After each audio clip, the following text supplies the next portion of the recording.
प्रभु यीशु मसीह के नाम में आपको अनुग्रह, शांति और आशीष मिले। एक घटना है जब एक व्यक्ति किसी फास्ट फूड शॉप में गया और फ्राइड चिकन खरीदा उसने। जैसे KFC का होता है, केंटकी फ्राइड चिकन, वैसे ही कोई फास्ट फूड की शॉप थी, दुकान थी, आउटलेट था। उसने वहाँ से फ्राइड चिकन खरीदा और उसके साथ एक स्त्री भी थी। और जब जो काउंटर पे व्यक्ति था वो वहाँ मैनेजर ही था उस समय, तो मैनेजर ने उसको बॉक्स दे दिया और वो आदमी और उसके साथ जो स्त्री थी वो अपनी गाड़ी की तरफ चले गए। और जब वहाँ गए तो उन्होंने जब चिकन खाने के लिए बॉक्स को खोला तो देखा तो वो बॉक्स पूरा पैसों से भरा हुआ है, मतलब रोकड़े से, कैश से भरा हुआ है। और वो दोनों फिर वापस आए उस मैनेजर के पास। उनको शायद मालूम नहीं था कि वो मैनेजर है, लेकिन जो भी व्यक्ति था उसके पास वापस आए और बताया कि आपने तो हमें चिकन नहीं परंतु पैसा ही पैसा दे दिया। और मैनेजर बहुत ही, उसने राहत की सांस ली। उसने बताया कि मैंने तो इसी टाइप के डब्बे में बैंक भेजने के लिए पैसे रखे थे, जो इस दिन की या प्रीवियस डे की जो अर्निंग्स थी, क्योंकि वो ये ऐसा समय था जिसमें बैंक में कैश भेजा जाता था डिपॉजिट करने के लिए। आज तो हम सब कुछ ज़्यादातर ऑनलाइन और UPI और ये सब करते हैं, वो वाला समय नहीं था, कुछ समय पहले की बात थी। और मैनेजर बहुत ही आभारी हुआ उनके कि आपने सच में मेरे दिन को और मेरी नौकरी को बचा लिया। और कितने आप ईमानदार थे, आप जा सकते थे, किसी को पता भी ना चलता, क्योंकि वो दिन शायद कैमरों का दिन नहीं था कि सब कुछ कैमरा के नीचे हो रहा है, दुकानों में कैमरे लगे, ऐसा नहीं था, ऐसा लगता है। तो मैनेजर ने कहा मुझे एटलीस्ट एक काम करने दीजिए, आपकी इतनी ईमानदारी लोगों को मालूम होनी चाहिए, और बस आप थोड़ा समय दीजिए, मैं न्यूज़पेपर वालों को फोन करता हूं, वो आके इस बात को खबर में छापेंगे कि कैसे आपने इतनी ईमानदारी से सारे पैसे वापस किए।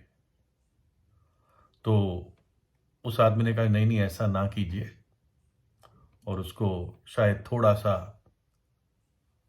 धीमी आवाज में कहा कि ऐसा ऐसा ना कीजिए। मैनेजर ने पूछा क्यों, ऐसा क्यों? बोला देखिए, मैं शादीशुदा आदमी हूं और ये जो मेरे साथ है, ये स्त्री, ये मेरी पत्नी नहीं है।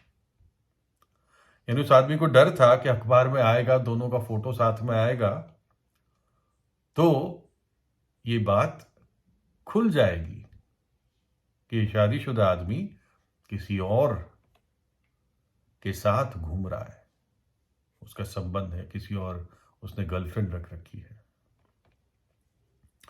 तो हम देखते हैं कि यहां पर एक ऐसा व्यक्ति है जो पैसों के मामले में बड़ा ईमानदार है, लेकिन नैतिक मामलों में बड़ा बेईमान है। और बाइबल ऐसी लाइफस्टाइल के बारे में बहुत खुलकर बोलती है, क्योंकि इसका परिणाम भयानक होता है। लोग इसको लाइफस्टाइल या स्टाइल या फैशन मानते हैं, लेकिन परमेश्वर का वचन इसके बारे में सख्त चेतावनी देती है। नीति वचन 6 अध्याय, क्योंकि वैश्यागमन के कारण मनुष्य टुकड़ों का भिखारी हो जाता है, परंतु व्यभिचारिणी अनमोल जीवन का आहेर कर लेती है।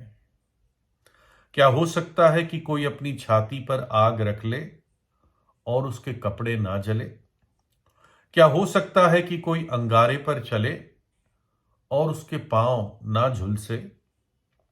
जो पराई स्त्री के पास जाता है उसकी दशा ऐसी है, वरन जो कोई उसको छुएगा वो दंड से ना बचेगा।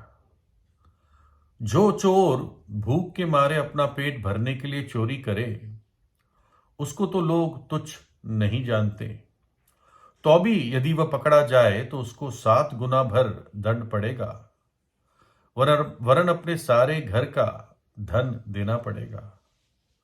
परंतु जो परस्त्री गमन करता है, पराई स्त्री रखता है, वह निर्बुद्धि है, निर्बुद्ध है। जो अपने प्राणों को नाश करना चाहता है वो ऐसा करता है। उसको घायल और अपना अपमानित होना पड़ेगा और उसकी नाम धराई कभी ना मिटेगी। जो धब्बा लगता है आत्मा पर इस पाप से, कभी नहीं मिटता। उस मनुष्य के जीवन से वो धब्बा उसकी आत्मा पर जो लग जाता है वो कभी नहीं मिटता। सिर्फ परमेश्वर मिटा सकता है। जो परमेश्वर ने 10 आज्ञाएं दी इज़राइल के राष्ट्र को, जो 10 आज्ञाएं आज एक प्रकार से उसका जो मुख्य सिद्धांत है पूरी दुनिया मानती है। करीब करीब हर कोर्ट कचहरी उन आज्ञाओं को मानती है जो मनुष्य के प्रति है। और उसमें से एक है कि तू व्यभिचार ना करना। इब्रानी 13 में लिखा है, विवाह शादी सब में आदर की बात समझी जाती है और बिछौना निष्कलंक रहे, क्योंकि परमेश्वर व्यभिचारियों और परस्त्रीगामियों का न्याय करेगा, दंड देगा। कई सारे लोग हैं जो काफी धार्मिक होते हैं, धर्म कर्म के काम करते हैं, धर्म स्थलों में जाते हैं, चर्चों तक में भी जाते हैं, लेकिन उनके जीवन में ऐसे छिपे हुए पाप होते हैं, व्यभिचार के, परस्त्रीगामी के, पुरुषगामी के और पोर्नोग्राफी के। और मनुष्य को मालूम होना चाहिए, बाइबल हमें समझाती है कि ऐसे पाप में जीना और मरना नरक का पक्का मार्ग है, जहां पर रोना और दांतों का पीसना, हमेशा की आग, जहां की आग बुझती नहीं, जहां का कीड़ा मरता नहीं है। वैसे तो झूठ बोलना भी परमेश्वर की दृष्टि में पाप है, लेकिन बाइबल इस पाप के बारे में काफी सख्त चेतावनी देती है। नीति वचन 7 अध्याय में ऐसी ही बातें कह कहकर उस स्त्री ने उसको अपनी प्रबल माया में फंसा लिया और अपनी चिकनी चुपड़ी बातों से उसको अपने वश में कर लिया। वह तुरंत उसके पीछे हो लिया और जैसे बैल कसाई खाने को या जैसे बेड़ी पहने हुए कोई मूर्ख सजा पाने को जाता है, अंत में उस जवान का कलेजा तीर से भेदा जाएगा। वह उस चिड़िया के समान है जो फंदे की ओर वेग से उड़े और ना जानती हो कि उसमें मेरे प्राण चले जाएंगे। अब हे मेरे पुत्रों, मेरी सुनो और मेरी बातों पर मन लगाओ। तेरा मन ऐसी स्त्री के मार्ग की ओर ना फिरे और उसकी डगरों में भूल कर भी ना जाना, क्योंकि बहुत से लोग उसके द्वारा मारे पड़े हैं। उसके घात किए हुओं की एक बड़ी संख्या होगी। उसका घर अधोलोक या नरक का मार्ग है, वह मृत्यु के घर में पहुंचाता है। एक ऐसी स्त्री थी, इसमें स्त्री भी हो सकता है, पुरुष भी हो सकता है, ऐसा कुछ नहीं है कि सिर्फ स्त्री के लिए कहा जाता है। ये बात पुरुष के लिए भी उतनी ही लागू होती है। एक स्त्री थी जो व्यभिचार में पकड़ी गई और धर्मगुरु उसको पकड़ के प्रभु यीशु के पास लाए कि गुरु, इसको पत्थर मार के इसको सजा दो। कानून तो ये कहता है, पर तू क्या कहता है? और प्रभु यीशु उनको कहता है, तुम में से जो कोई बिना पाप का है वो पहला पत्थर इसे मारे। और वो सारे वापस चले गए। एक ही था जो उसको पत्थर मार सकता था, वो था प्रभु यीशु, क्योंकि वो ही निष्पाप है, वो ही कुमारी के जरिए उसने जन्म लिया और पवित्र पवित्र पवित्र उसका जीवन और व्यक्तित्व था। परमेश्वर की पहली पहचान है पवित्रता। और वो स्त्री अकेली खड़ी रह गई, उस सभा में आ चुकी थी। सभा के लोग देख रहे थे, बैठे हुए थे, और स्त्री अब खड़ी थी सामने। प्रभु यीशु उससे पूछता है। यीशु ने सीधे होकर उससे कहा, हे नारी, वे कहां गए? क्या किसी ने तुझ पर दंड की आज्ञा ना दी? क्या किसी ने पत्थर नहीं मारा? उस स्त्री ने कहा, हे प्रभु, किसी ने नहीं।